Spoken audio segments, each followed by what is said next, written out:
إزاي في سمايل آرت بنحمي عملائنا من عدوى الفيروسات والبكتيريا؟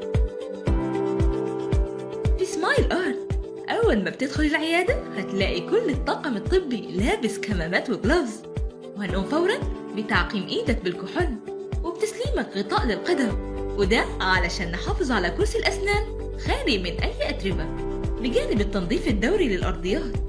قبل ما تقعد على كرسي الأسنان بنعقمه بالكامل قصاد عينيك علشان نحميك ونضمن خدمة آمنة.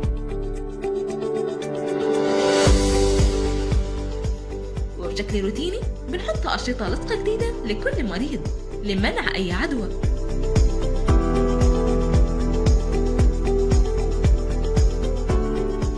وبشكل دوري بنعقم كل سطح في العيادة على مدار 24 ساعة.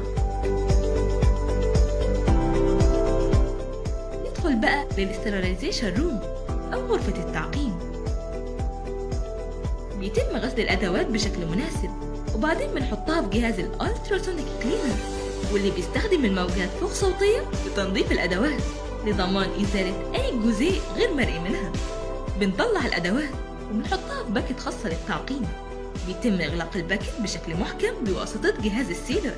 دلوقتي الأدوات نظيفة، لكن محتاجة تتعقم من خلال جهاز الأوتوكلاف، وده جهاز بيعقم الأدوات بواسطة قوة البخار الساخن، ودي اللي بتقوم بدورها بقتل أي ميكروب أو فيروس.